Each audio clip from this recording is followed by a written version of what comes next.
ఈ సంవత్సరంలో రోహిణి కార్తె మే 25వ తేదీ ప్రారంభమై జూన్ 8వ తేదీతో ముగుస్తుంది. హిందూ మతంలో రోహిణి కార్తెకు ప్రత్యేక ప్రాముఖ్యతను ఇస్తారు. రోహిణి కార్తె ప్రారంభం నుంచి చివరి వరకు అత్యంత తీవ్రమైన ఎండలు సంభవిస్తాయి. ఈసారి బృహస్పతితో సూర్యుడు కలవడం వలన ఎండలు మరింత ఉధృతంగా ఉండనున్నాయి. ఈ రోహిణి కార్తెలో మీరు కొన్ని పరిహారాలు పాటిస్తే చాలు మీ ఇంటికి అష్ట ఐశ్వర్యాలు సిద్ధిస్తాయి. సూర్యుడు రోహిణీ నక్షత్రంలో ప్రవేశించినప్పుడు రోహిణి కార్తె ప్రారంభమవుతుంది. అయితే ఎవరి జాతకంలో అయితే సూర్యుడు బలంగా ఉంటాడో వారికి రాబోయే కాలంలో అదృష్టం వరించి పట్టిందల్లా బంగారం అవుతుంది. కాబట్టి ఈ రోహిణి కార్తె సమయంలో మనం కొన్ని నియమాలను పాటిస్తే చాలు. సూర్యదేవుని అనుగ్రహం వల్ల మీ జాతకంలో సూర్యదేవుడు బలపడి మీ జాతకంలో ఉన్న దోషాలన్నీ తొలగిపోయి మీ ఇంటికి సంపదలు చేకూరుతాయని పండితులు అంటున్నారు. రోహిణి కార్తె సమయంలో అంటే జూన్ 8వ తేదీ వరకు ఇంట్లో ఉన్న ప్రతి ఒక్కరూ సూర్యోదయం కాకముందే నిద్రలేవాలి.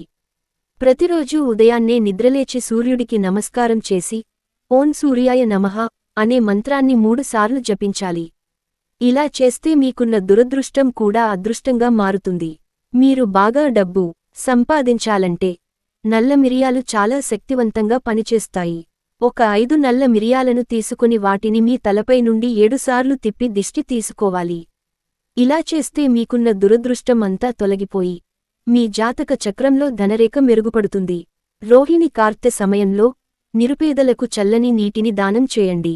రోహిణి అలాగే మీ శక్తి మేరకు పెరుగు, నిమ్మకాయ, కొబ్బరి నీళ్లు, పండ్లను దానం చేయండి. ఈ రోహిణి కార్తె సమయంలో మీరు చేసే ఏ చిన్న దానమైనా సరే అది రెట్టింపు ఫలితాన్ని ఇస్తుంది. కాబట్టి వీలైనంతవరకు ప్రతి ఒక్కరూ పేదలకు దానం చేయడానికి ప్రయత్నించండి. ముఖ్యంగా రోహిణి కార్తెలో శ్రీకృష్ణుని బాలరూపాన్ని పూజించండం వల్ల మీకు అఖండ రాజయోగం వరిస్తుంది. అలాగే ప్రతిరోజు శ్రీకృష్ణుడికి గంధం రాసి మీరు కూడా ఆ తిలకం పెట్టుకోండి.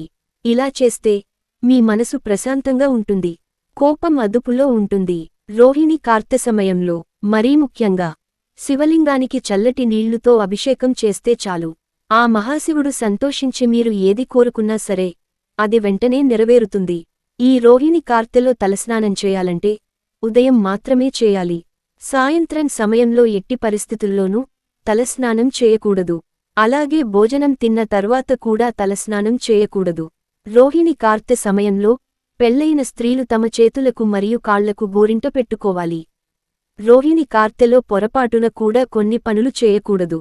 ఈ రోహిణి కార్తె సమయంలో చేస్తే తప్పుల వల్ల మీ ఇంటికి దరిద్రం పడుతుంది. రోహిణి కార్తెలో పొరపాటున కూడా ఎవరితో మంచి చెడులు మాట్లాడకూడదు. అలాగే ఎవరితోనూ అబద్ధాలు చెప్పకూడదు. రోహిణి కార్తె సమయంలో ఖాళీ చేతులతో ఇంటికి రాకూడదు. ఈ సమయంలో మసాలా పదార్థాలను తినవద్దు. అలాగే పొరపాటున కూడా మాంసం, చేపలు, మద్యం తీసుకోవద్దు. రోహిణి కార్తెలో ఈ ఆహారం తింటే మీ జాతకంలో శని ఉగ్రరూపం దాల్చుతుంది. రోహిణి కార్తెలో ఇంట్లో ఉన్న ప్రతి ఒక్కరూ 2 సార్లు స్నానం చేయాలి. ఈ రోహిణి కార్తెలో పెళ్లైన స్త్రీలు రాత్రి నిద్రపోయే ముందు కుంకుమ బొట్టు పెట్టుకుని నిద్రపోతే చాలా మంచిది. ఏ స్త్రీ అయితే కుంకుమ బొట్టు పెట్టుకుని నిద్రపోతుందో ఆ స్త్రీ యొక్క సౌభాగ్యం నిండు నూరేళ్లు వర్ధిల్లుతుంది. అలాగే తన భర్త యొక్క సంపద కూడా రెట్టింపు అవుతుంది. ఈ రోహిణి కార్తెలో మీ ఇంటికి ఎవరైనా వస్తే వారికి ముందుగా నీళ్లు ఇవ్వండి. మంగళ శుక్రవారాల్లో మీ ఇంటిని శుభ్రం చేయకూడదు. ఇలా చేస్తే మీ ఇంట్లో డబ్బు సమస్యలు వస్తాయి. ఇక విపరీతమైన అప్పుల బాధతో ఇబ్బంది పడుతున్నవారు మీ అప్పుల బాధలు త్వరగా తీరాలంటే ఈ రోహిణి కార్తెలో కొబ్బరి నూనెతో దీపారాధన చేయడం ఉత్తమం. రోహిణి కార్తెలో మీ ఇంటి దగ్గర కొన్ని పవిత్రమైన చెట్లను నాటడం వల్ల చాలా శుభప్రదంగా పరిగణిస్తారు. ఇలా చేయడం వల్ల గ్రహ దోషాలు తొలగిపోయి మీ పూర్వీకుల ఆశీర్వాదాలు లభిస్తాయి. సూర్యదేవుడు రోహిణి నక్షత్రంలోకి ప్రవేశించిన వెంటనే చంద్రుడి ప్రభావం తగ్గుతుంది. ఈ సమయంలో మనం కొన్ని చెట్లను నాటడం, చెట్లకు నీరు పోయడం వంటి పనులు చేస్తే చాలా పుణ్యం లభిస్తుంది. రోహిణి కార్తెలో చెట్లని నాటడం వల్ల మీ మరణానంతరం నరకం అనుభవించాల్సిన అవసరం ఉండదు. అంటే మీకు స్వర్గలోకం ప్రాప్తిస్తుంది. ఈ రోహిణి కార్తెలో వేప చెట్టు మరియు రావి చెట్టు నాటడం వల్ల యాగం చేసినంత పుణ్యఫలం లభిస్తుంది. దంపతులకు పిల్లలు లేకపోతే ఈ 2 చెట్లు నాటాలని పద్మ పురాణం చెబుతోంది. చెట్లు కూడా పిల్లలులాగే పెరుగుతాయి. కాబట్టి ఈ 2 చెట్లను నాటడం వల్ల దంపతులకు సంతాన ప్రాప్తి కలుగుతుంది. అలాగే ఈ సమయంలో కనీసం 10 పూల మొక్కలను నాటడం వల్ల అశ్వమేధ యాగం చేసినంత పుణ్యఫలితం లభిస్తుందని విష్ణు ధర్మోత్తర పురాణం చెబుతోంది. హిందువులకు తులసి మొక్క చాలా పవిత్రమైనది. చాలామంది తులసికి నిత్యం పూజలు చేస్తారు. తులసి మొక్కలో లక్ష్మీదేవి నివసిస్తుంది. ప్రతి ఒక్కరూ తన జీవితకాలంలో తప్పనిసరిగా తులసి మొక్కను నాటాలని మత విశ్వాసాలు చెబుతున్నాయి. మీ ఇంటి దగ్గర తులసి మొక్క నాటాలంటే రోహిణి కార్తె అనువైన సమయం. దీని ద్వారా మీ మరణానంతరం వైకుంఠ ప్రాప్తి పొందుతారు. రోహిణి కార్తెలో అరటి మొక్కను నాటితే ఎంతో పుణ్యం లభిస్తుంది. అరటి మొక్క అంటే విష్ణువుకి ప్రీతికరమైనది. కాబట్టి ఈ సమయంలో మీకు అరటి మొక్క నాటడం వల్ల మీపై విష్ణుమూర్తి ఆశీర్వాదం లభిస్తుంది. తద్వారా మీకున్న డబ్బు సమస్యలన్నీ తొలగిపోతాయి. ఎవరైనా శని దోషంతో ఇబ్బంది పడుతుంటే ఏదైనా ఆలయ ప్రాంగణంలో జమ్మి మొక్కను నాటడం వలన శనీశ్వరుడి అనుగ్రహం లభిస్తుంది. జాతకంలో ఉన్న శని దోషం తొలగిపోయి అశుభాల నుంచి ఉపశమనం లభిస్తుంది. తద్వారా మీ జాతకంలో సూర్యస్థానం బలంగా మారుతుంది.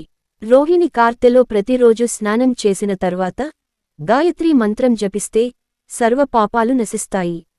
అలాగే ఓం నమో నారాయణ అనే మంత్రాన్ని 108 సార్లు జపిస్తే మీ జీవితంలో ఉన్న కష్టాలన్నీ వెంటనే తొలగిపోయి విష్ణుదేవుని అనుగ్రహం లభిస్తుంది.